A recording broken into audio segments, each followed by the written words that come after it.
I wanted to talk to you a little bit about the future because the world is changing faster than it ever has before, and at the same time it's never going to change as slowly as it is now. It just gets faster from here, and that can be scary or exciting depending on your point of view, or for me, time of day. But my hope is that over the next hour I get you a little more excited about what the future might look like and how you can prepare for that.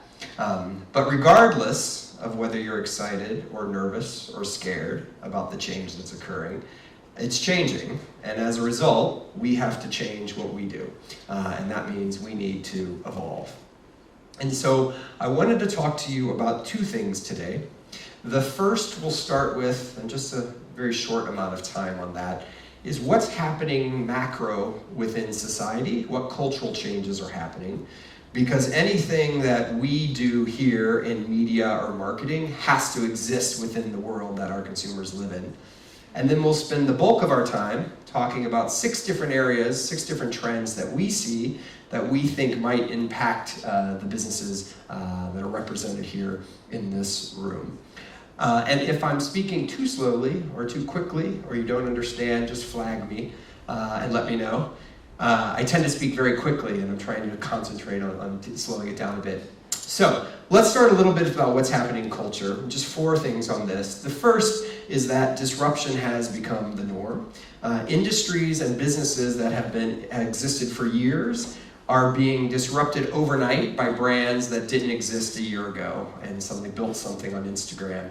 The story I find fascinating is I have a friend from Chicago who owns a bar, and with the rise of dating apps like Tinder, he has seen a marked fall off in the number of people coming into his bar during a weeknight, because you don't have to go out to have a drink to meet somebody when you can sit on your couch and swipe right or left to meet somebody. So who would have thought the restaurant and bar industry would have been disrupted by an app?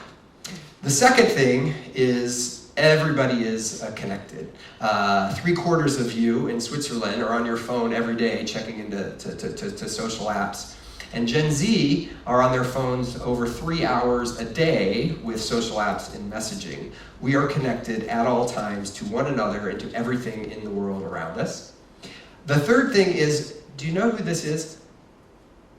Okay, this is Veruca Salt from Charlie and the Chocolate Factory, which was filmed in Heidelberg, just up the road a bit. But she famously sang the song, "Daddy, I Want It Now." So we have all become Veruca Salt. We want everything when we want it, and when we want it right now. And then the last thing is that we all have become very, very short. We all have very, very short attention spans. How many people did, at some point, an ice bucket challenge? Okay, how many people in the last year and a half have done an ice bucket challenge? Right, nobody. We got very, very excited about this over a very short amount of time, raised some money for ALS, and then we quickly moved on to something else. So, within that world, we see opportunities, and that's what I want to talk to you about. And there are 6 of these, and I love alliteration, so they all start with I. We'll talk a little bit about individual, which is we all have grown to expect things to be personalized to us, and there are some really interesting and new ways that we as brands can start delivering that personalization relevancy. We'll talk a little bit about instant. This is that Veruca Salt principle about how everybody wants everything right now, and voice could be one of the ways we deliver that. Imaginative is about that the way we as brands have traditionally told stories, television, commercials, broadcast, that is changing, and new canvases and opportunities for us to tell those stories are emerging. Intelligent, this is a little bit of an apple with the rest of these oranges. This is all about artificial intelligence. And artificial intelligence underpins everything we're going to talk about, but there's lots of confusing about AI and algorithms and machine learning, all of that. And so I thought, in very plain language, I would try to talk to you a little bit about what that means. Invisible is that we're moving from a world of smartphones, a world of keyboard and click, to one in which we'll interact with the world in ways that we don't understand or that are more ambient. And then finally, we'll end just a little bit with influencers, because we think this is a massive opportunity. But what an influencer is now and what it will be in the future, we think are going to be vastly, vastly different. So let's talk a little bit about individual. But before we jump in to talk about any of these, I'd like to start with this quote from Jeff Bezos, who's the CEO and founder of Amazon. And everybody always asks Jeff, what's changing, what's changing, what's changing? And he says that's not the important question to ask. The important question to ask is what is not changing and how do you capitalize on that? Because nobody says to Amazon, I want to pay more for less variety and for it to take longer for me to get to. If they focus on those three things, they think they can win. So when it comes to individualization, our expectations have been set, and nobody more than these two companies have taught us to expect everything to be customized to us. Netflix goes as far as to customize the thumbnail image that each of us sees based on what it knows we're more likely to click on. So Javier and I might see the same film, but we'll see different images. And I don't know about you, but Spotify, every week I get at least 6 different mixes that are amazing and tailored right to me. Although at Christmas this past year, we got my mother, who lives in a rural area in the middle of the United States, a Google Home, and we connected my Spotify account to her Google Home. And so in the middle of a run, I'll suddenly have Mozart or Josh Groban or some other piece of music that starts playing. She's ruining my algorithm. But these guys have expected us to expect personalization. But it's not just there. Everything is becoming personalizable. Fox Studios is working on a movie based on the children's book, Choose Your Own Adventure. You'll download an app, you'll go into the theater, and at critical points throughout the movie, the audience will vote as to what happens next, and the movie then will change. And some of you may have seen the Netflix film Bandersnatch, which was terrible, but showed you where the medium is moving. And it seems like every day we hear more and more places in Hollywood talking about how they're incorporating personalization into content. In media, we've done things like this. This is an example from our client Mazda in the US, where we were able to take a television commercial, and based on the audience that would see that television commercial, oops, I just did something wrong. Did you see that? Oh no. What the hell? All right, you're gonna have to listen to me talk over that. I don't know what I did here. I did something. DX5. Okay. But based on 2 different audiences, we're able to overlay different features and benefits that were more relevant to that particular consumer. So families saw more things about safety, sport enthusiasts saw more things that were about more technical aspects of it. And we were able even to use the location that consumer was watching that particular piece of content to tailor the offer to them and direct them to their nearest dealership. So that's the kind of stuff we've been doing in media. But beyond media, in the marketing space, products are becoming personalizable as well. Neutrogena at CES this past January unveiled a skin mask. You download an app to your phone, you have it scan your face, and it identifies your dry or your oily spots, whatever it might be. And they send you a custom face mask that is tailored directly to you and nobody else. But so far, all of that personalization and relevancy that we've delivered has been based on something we call an external moment. So consumer visits an auto web page and we say, that person's in the market for an automobile. A dad goes, or a person goes to a baby site, we say, that's somebody who's expecting a baby. They're all actions people have taken. But we think the future might lie in identifying more internal, timelier moments. We partnered with Verizon Media /Oath/Yahoo on a receptivity of emotion study. And what we did was we found that if we were able to tailor the advertising message to the mood somebody was in at that particular time, they were 40% more likely to take some engagement with that piece of content.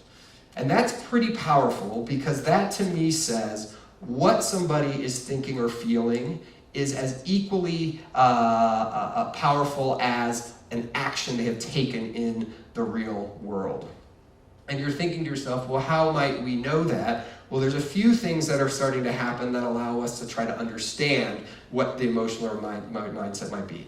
I will also caveat this to say, today is about telling you what is possible and what is out there. I will leave ethical considerations to you and your particular situation to figure out. But the first is the way we use language. And IBM, whether that's written text or voice text, from just roughly 400 different words that you use, is able to tell within that particular moment what your mode set might be and what your personality might be.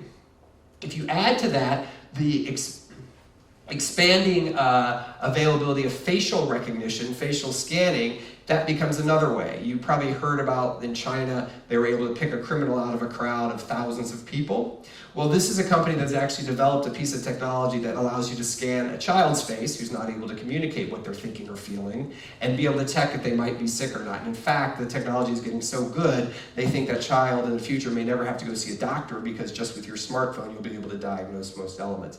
But being able to understand somebody's face is becoming much more, their emotions based on their face is becoming much more prevalent. And all of the major tech companies are investing in this space right now to try to make their facial recognition technology better. I don't know if any of you did the 10-year challenge, but if you wanted to make your algorithm better to understand how people age, that might be a good way to collect a whole bunch of data.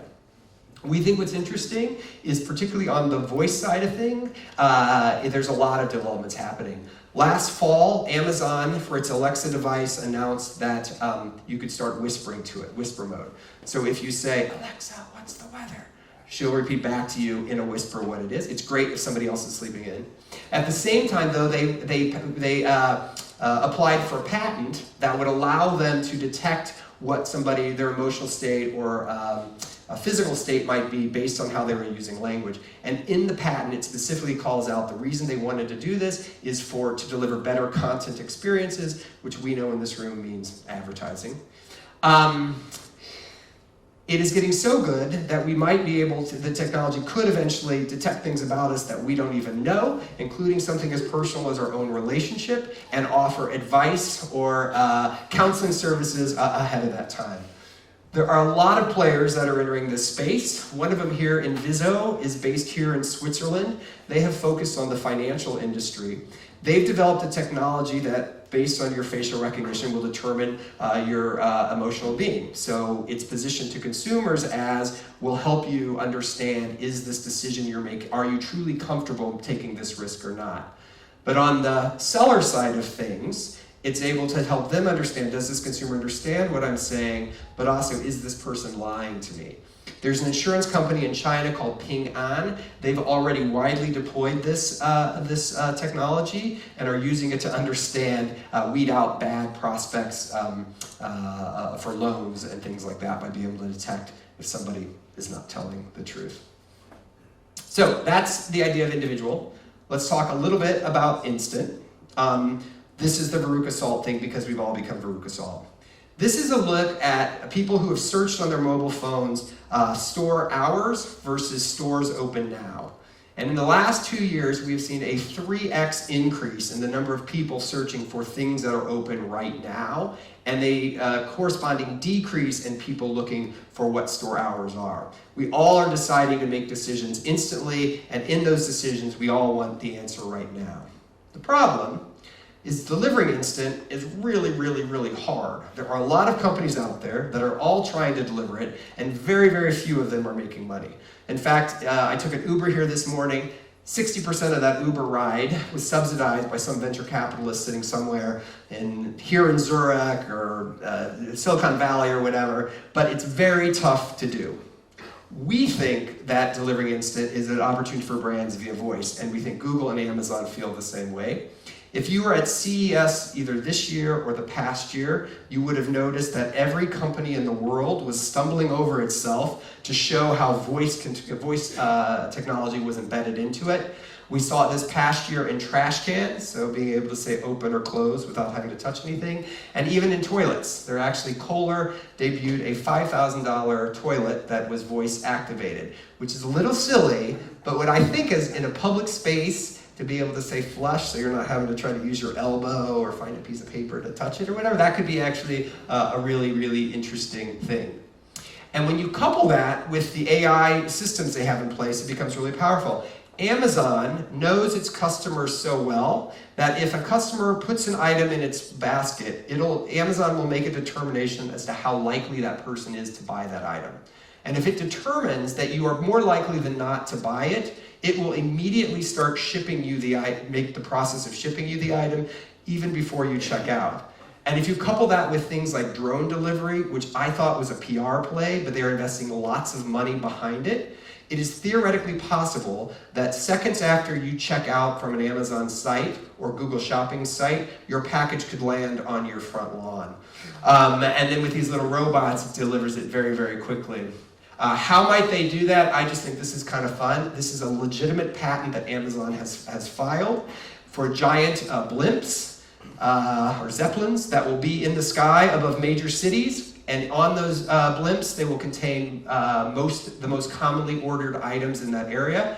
So if it's one of those items ordered, the drone flies up, picks up that item, and comes back down and delivers it. This is a legitimate patent Amazon filed in the last 6 months. So exciting developments in that space. What's enabling most of that to happen, and we think within voice is one of those areas that's going to be a big opportunity for shopping. It is powered by AI, and just a little bit on that, and we'll go with this, and we'll go into it a little bit more in the future, in a few slides. Some scientists at MIT wanted to come up with the ideal drone chassis. And so using an AI system, they just plugged in 4 dimensions, make it as light as possible, maximize the amount of weight it could carry, and a couple other things. And then the computer just iterated design after design after design to land on the ideal drone chassis, which looks like this, which is remarkably similar to the pelvis of a flying squirrel. So nature got there first. But what I think is fascinating about that is no humans really were involved. Like, no models had to be built, no production facilities had to be built. It was all able to be done within the digital space. In our lives, how would AI and voice potentially come together to help us? Google last summer debuted Google Duplex. If you have an Android device on your phone, this is on your phone now, it's gotten better. That is a virtual digital assistant that all of us have. Some of you might have heard this, but I'm just going to play a little bit of this clip. One person in this phone call is a human, one person in this phone call is a AI voice system. So how can I help you? Hi, I'm calling to book a women's haircut for a client. I'm looking for something on May 3rd. Sure, give me 1 second. Sure, what time are you looking for around? At 12 p.m. We do not have a 12 p.m. available. The closest we have to that is a 1:15. Do you have anything between 10 a.m. and 12 p.m.? Depending on what service she would like. What service is she looking for? Nope. Just I a can't women's place haircut for that. now? Usually that pauses when I hit that. Okay, pause it. There we go. So the woman at the salon was a human, the thing calling was the assistant, and I think it's really interesting because that assistant, if you listen to her, she spoke in very California English, whatever, and used and ahs. Google got in a lot of trouble for this. By the way, this was just a prototype because the ethics around an AI system like that is that the system should have announced that it was not a human when it made that phone call. So in the latest advancements of Google Duplex, it makes that announcement for you. In a world that's voice dominated, there are doors that open, opportunities for us, and doors that close. In a world that's much more dominated by using our voice, visual elements become a lot less important. What your item looks like on shelf isn't as important as how that item can be efficiently shipped to somebody in as quick a time as possible. And we think, for most brands, the closest in opportunity is to make sure that your content gets surfaced when somebody asks for it. And given that in the voice search space, all of the opportunities for the most part are organic, all that unsexy stuff that I don't understand, but SEO professionals do around tagging and markup and making sure you've got the right content and it's in a conversational tone or whatever, that becomes super important. I like to say about this is like a twofer, because all of that stuff we probably should have been doing all along for regular search to make sure our content is optimized. You get double the benefits because that's what also works in the voice space. All right, let's talk a little bit about imaginative. So we are spending a lot of time with content. From 2017 to 2018, each of us on average is consuming 30 minutes more of content every single day. I probably should have done the math over the course of a year, but that's probably going to come out to a lot. All right? But the problem is that the way we have told stories as brands, those opportunities don't exist as much anymore, right? Traditional avenues have been disrupted, whether consumers at places like Twitch that are suddenly now offering broadcast video, if you will, or broadcasters like Viacom in the US who are now starting their own pay-for subscription service or even ad-supported. But that model has changed. And the way consumers consume video has changed as well, particularly here in Switzerland, when 30% of all television is accessed over the internet. It's a different world. Importantly, every piece of content we create is competing with every other piece of content that's ever been created in the history of humankind. I don't know if anybody watches Game of Thrones, and we can debate whether we thought the ending was good or bad, but on average, an episode of Game of Thrones, which costs $15 million to produce, gets about 11 million views. That is the same number of views as Ryan, who is 6, now he's 7-year-old, who does unboxing videos on YouTube. And in fact, Ryan, this past Easter, got 300 million views over 3 days for his special Easter unboxing video. We are competing with content that out there that anybody has produced.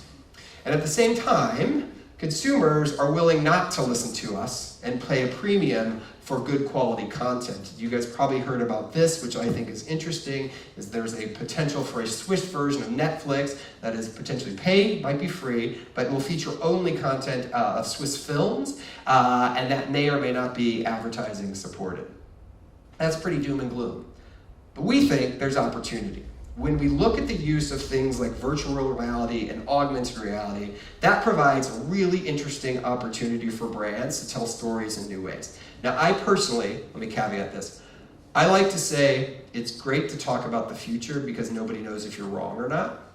So I say as a betting man, I don't know if virtual reality has not yet found a use case beyond gaming. But where we do think there's opportunity is around augmented reality. And when you look across the board, generally speaking, in most countries around the world, the use of augmented reality is increasing, whether it's as simple as an Instagram or Snapchat filter to something more complex than that. The major tech platforms are making it really, really easy to create augmented reality experiences. Facebook last year announced their camera effects platform that anybody can use. With just a couple clicks, you can create an augmented reality experience. This is something Sephora created within Facebook Messenger, so if you want to try this out later, you can. But within Messenger, you just search for Sephora and you start having a conversation with Sephora. But in it is an augmented reality experience that analyzes your face, and then it lets you try on makeup just from within the app, and then obviously click through to buy it. Google invested heavily in a company called Magic Leap that debuted last year to sort of mixed reviews, but the promise is there. The idea behind Magic Leap is it's a set of goggles that you wear on your face. It beams light onto your retina in such a way that your brain can't tell if it's real or fake. AT&T, which owns DirecTV in the US, which is a provider of satellite television, they were an investor in Magic Leap, but they've also announced that this year they'll have an app that'll allow you to watch 4 different programs at once using your Magic Leap headset. And Apple, not to be outdone, is acquiring AR companies right and left. In fact, we think there's something really interesting happening at Apple because when you look at the investments of venture capital they've made, they've been around AI and around augmented reality. It's been a hockey stick. So we expect big news from Apple at some point. Brands are starting to use it. This is Alibaba in China. They have created augmented versions of every single item in their product catalog. So with the use of a Microsoft HoloLens, you can try on any item of clothing. You can look to see what an item like a furniture might look like in your house. Since they debuted that, people that have used this technology, they've seen returns of bulky items that are very costly for Alibaba to take back, decreased by half, and conversion for all items to increase 2 times. So there's clearly opportunity there. We see sort of 3 different versions of augmented reality manifesting itself in what we're calling visual search. The first is what we call point and recognize. Google Lens made a big announcement in May. We expect more announcements from them in the future. If you have Google Lens on your phone, if you have an Android device, you should have it. You hold your phone up to any item, it will tell you what information Google has about that publicly. In this case, Coit Tower in San Francisco would tell you the architect, when it was built, et cetera, et cetera. You can imagine a lot of opportunities for brands. If you're Volvo, to be able to hold up your phone to a car and get all the details around that car, maybe where to buy it, where to finance it. The other variety of visual search we're calling point and recognize. This is for digital visual content that you're able to tap or click on a visual item and find items that are similar. By the way, that all relies a lot right now, because the AI isn't so great, on making sure all your digital visual content is tagged correctly. So I just talked about SEO being a twofer for regular search and voice search. It's a threefer, because if you do it correctly on your digital visual content, you'll be surfaced accordingly.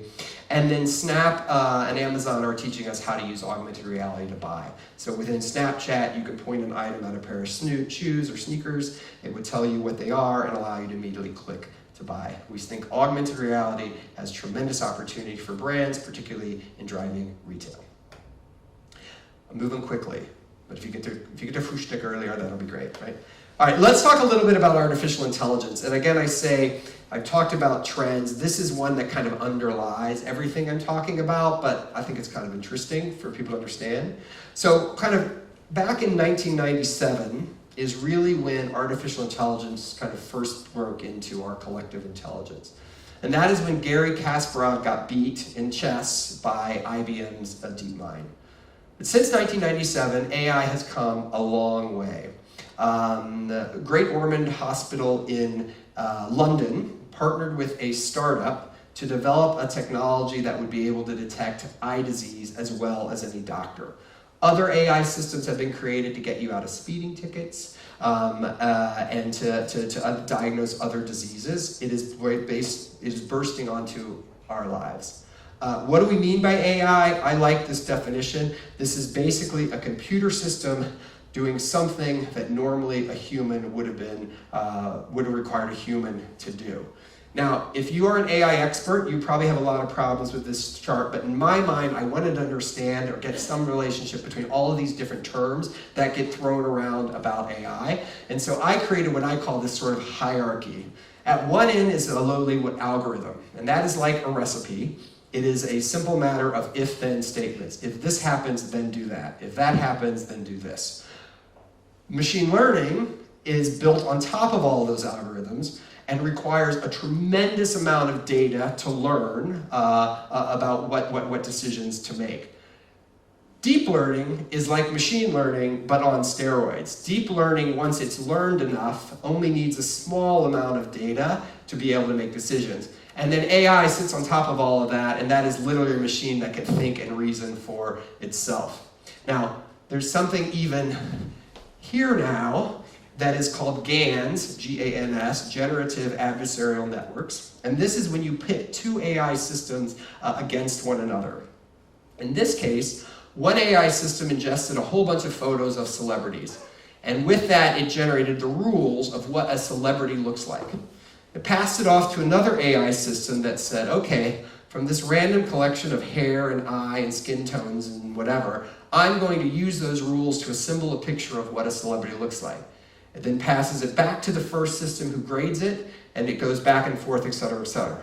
In that case, this was the result. So just for a second, look at this and think which of these are the real celebrities and which of these are the fake celebrities. And I will tell you, chances are you're wrong, because all of these are fake. None of these folks exist. But I think all of them look like they could exist. And I think that guy looks like he's like Matthew McConaughey's brother or something. It's pretty fascinating. And the technology is getting even better than this. This was last year. In the last 6 months, we've reached the point, okay, this woman does not exist. In fact, if you go to thispersondoesnotexist.com, you'll get a randomly generated fake person. But if you look at this, like her skin tone, like she's got blemishes, you can see the roots of gray. Like, I thought that guy looked real on the previous page, but now with her, you're like, yeah, I guess he's a little too fake. I wouldn't know the difference with her. And I blame you for that, because Switzerland is the Silicon Valley of robots. Much of the work in artificial intelligence around this is happening in and around where we are sitting right now. Now, Why are we talking so much about AI? There's two reasons for that. The first is we're all throwing off a tremendous amount of data. Every minute of every day, each of us is throwing off almost 2 megabytes of personal data, and AI systems need a lot of data to learn. The second is that, okay, collecting data is one thing, but being able to process it and do something is something else entirely. You might have remembered the first Apple Watch, when the first iPhone launched, the big buzz around it was it had more processing power than the mission, the Apollo mission that went to the moon.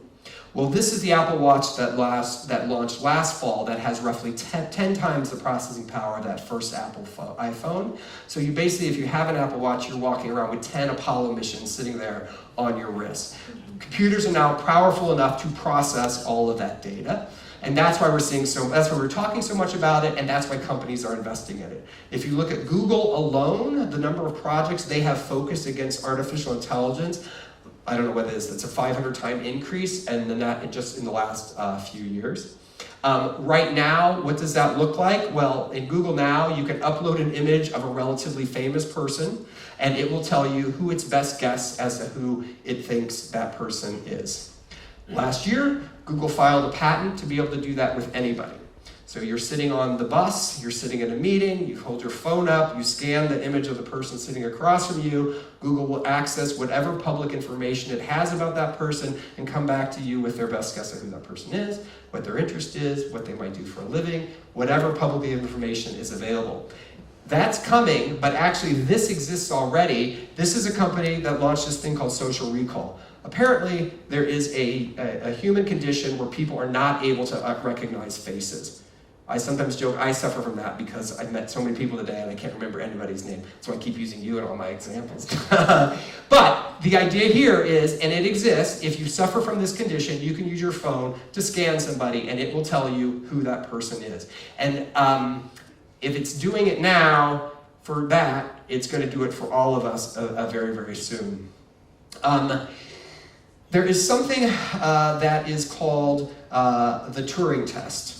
And we did a little bit of that a second ago when we looked at those celebrity images. But the Turing test basically says, if a human is able to look at the output of a machine and make a determination that that was done by a machine, it fails the Turing test. If a human looks at the output of a machine and can't tell if that was done by a machine or not, it passes the Turing test. Alibaba has recently announced that they have created a copywriting tool that passes the Turing test. They know what people click on, what they don't click on, what they look at, and what they don't. And this copywriting tool writes the optimal set of copy based on what it thinks will generate the most interaction, and they say it can't be discerned from what a human might write versus what a machine might write. I'd like to do our own little example of a Turing test right now with these two commercials from Japan. So a couple years ago, a team of researchers in Japan fed into an AI system all the award-winning work of the past 10 years. So every television commercial that won an award. And they had the AI system generate a storyboard based on what would be most award-winning, which you would think would also be what the best commercial is, what the best television commercial is. So I'm going to show you two commercials for the same product. One was storyboarded by an AI system, one was done the traditional way we've done. I should also say some people get confused. All the AI system did was storyboard it, still involved humans producing it and shooting it and filming it and all that kind of bit. So just watch these, and then we're gonna vote at the end which one you think was the human and which one you think was the AI system. So let me play the first one for you.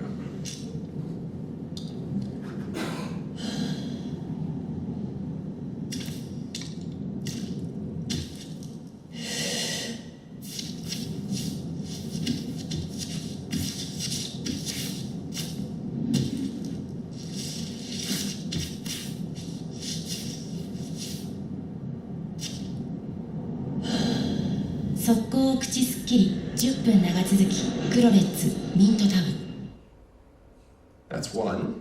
This is two.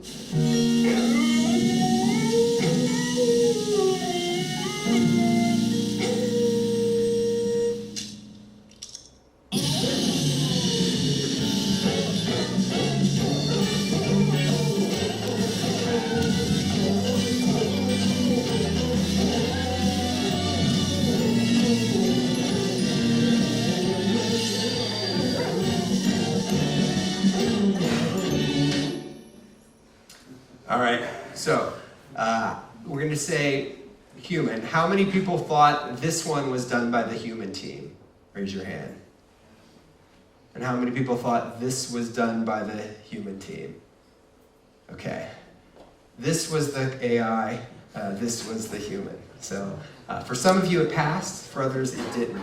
I showed this to some people in the office the other day, and most people, who thought this one was the machine?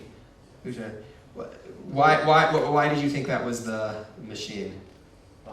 Well, because it probably saw that a lot of successful TV copies had a dog in it, and so it just took whatever worked for other brands and just put everything in there. Yeah, I showed this at work today, and that was literally the answer every day. Well, it had dogs. Everybody loves dogs. Of course that's going to be winning. So if you're looking to create a can-winning commercial, put a dog in it. AI can be kind of scary because Google has found as AI gets more intelligent, it gets more aggressive. And they had two AI systems play a simple video game where they had to collect apples. And if they worked together, they collected mutually a lot of apples. But then they were also each given a stun gun. And if they used it on the other opponent, it knocked that opponent out for 10 seconds, which then would allow them to create all the apples. And as the AI systems learned that that stun gun did that, all they did was fire the gun at one another, which is kind of scary. And there's a video I won't play in the interest of time.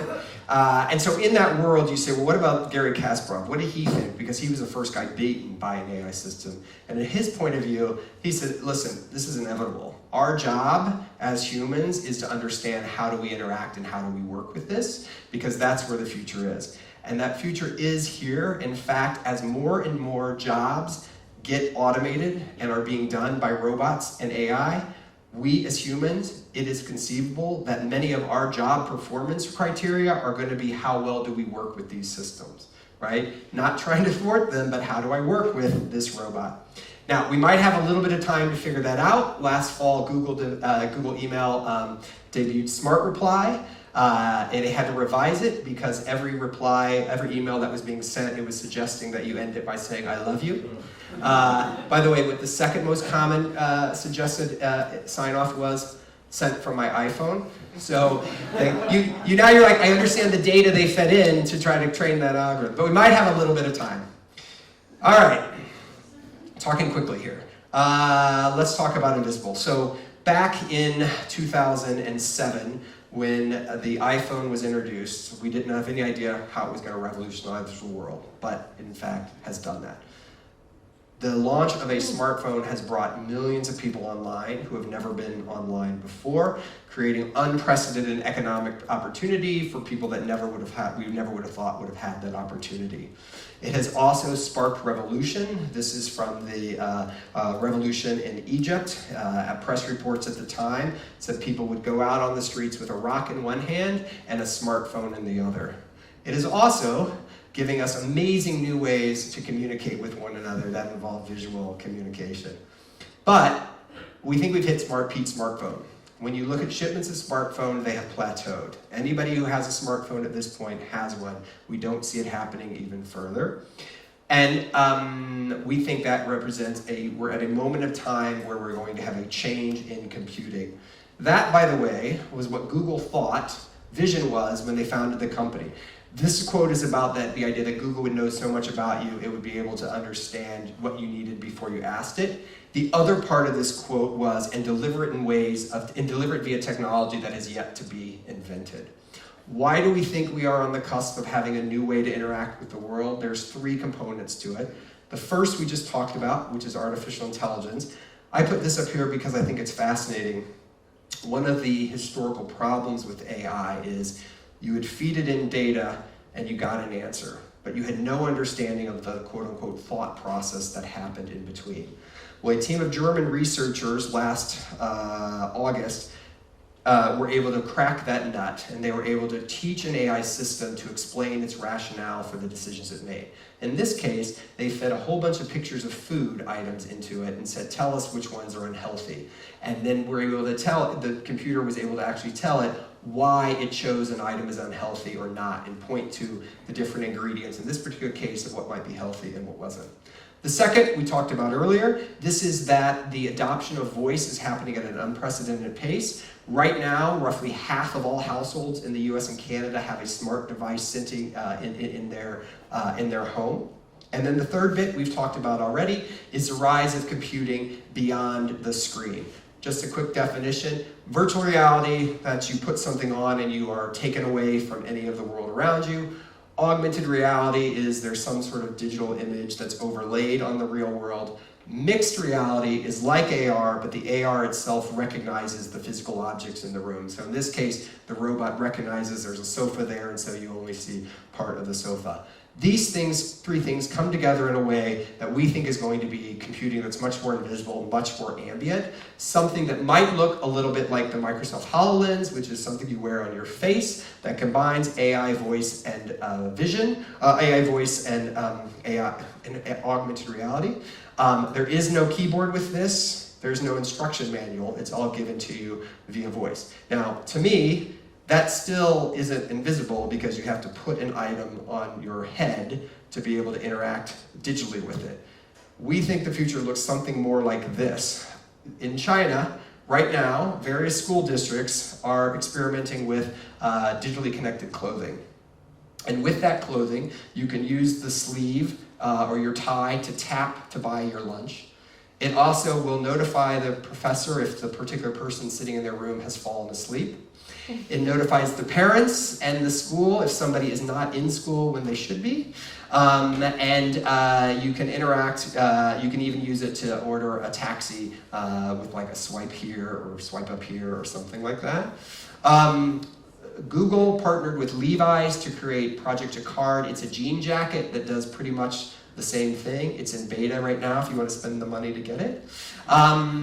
And here in Switzerland, you're at the forefront of this because there is a massive effort underway to make all the borders invisible. So using facial recognition and AI, you won't have to check, you won't have to pull your passport out anywhere. You'll just be able to walk or drive through any border around the world. That's where we now are now. We think it's going to get a lot weirder. I'll end on this one here. Google got clearance last year for Project Soli. It is like a little wireless router that sits in a space and beams something out so that you can gesture and it reads the gesture. So you can type like this, you can turn the volume up like this or down, it recognizes it. It recognizes if you're reading a book, pages, individual pages. It's pretty interesting. We think this has tremendous possibility to transform the way even further that we interact digitally.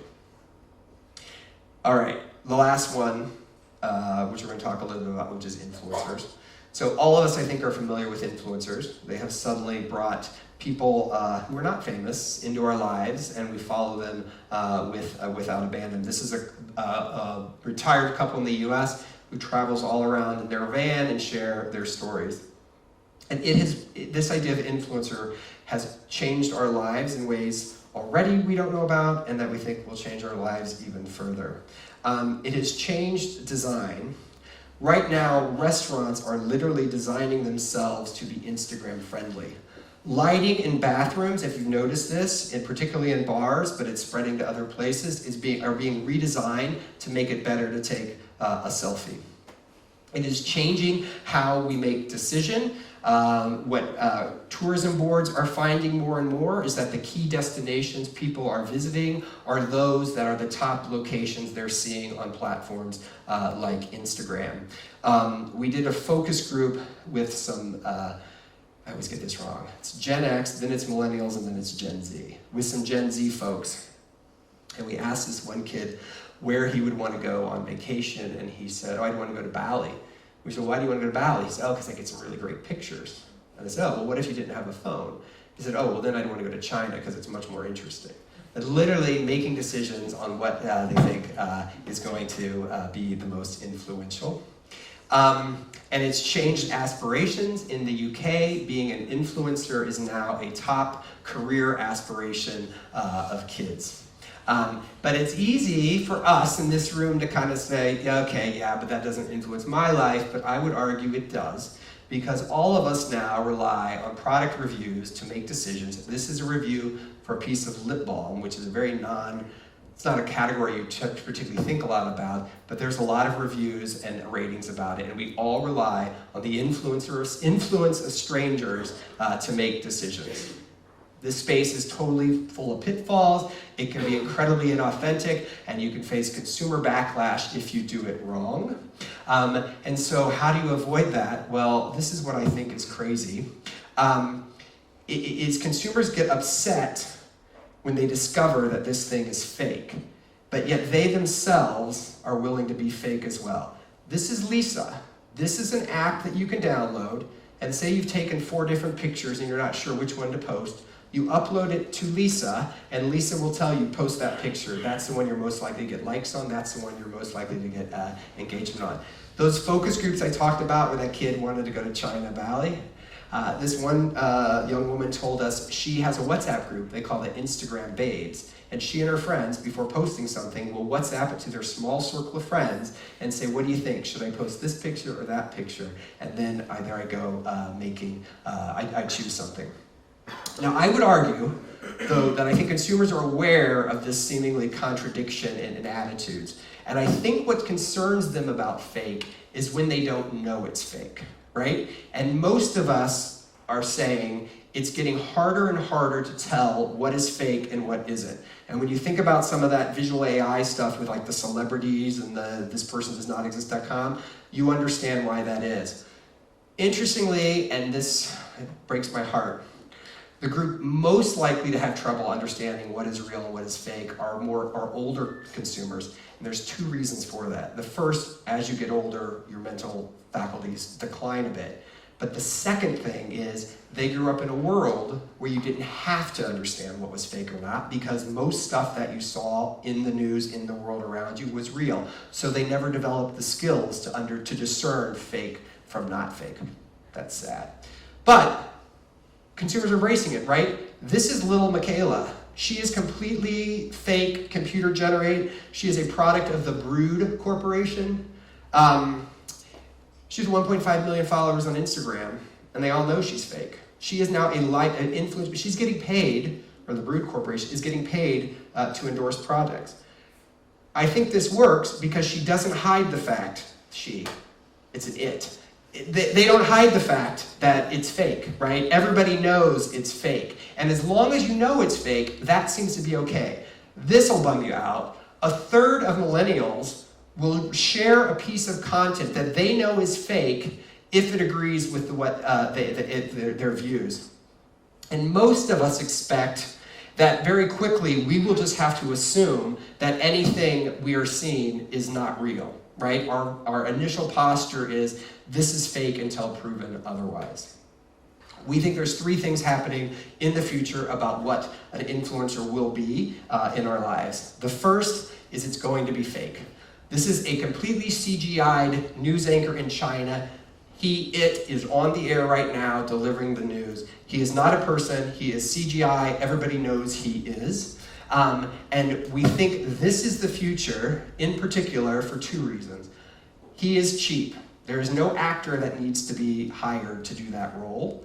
And fake influencers don't make mistake. This is a real influencer who, if your English is good or it's a little blurry, he basically took the email from the brand telling him what to do and he just posted it as his thing, right?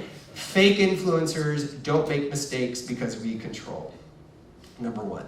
The second thing we think is that this idea of a large influencer, mass influencer, that is going to change. We are seeing a backlash now against the Kardashians of the world, those folks with millions of followers. And what people are telling us now is the people they trust, the people they want to follow are those smaller to them.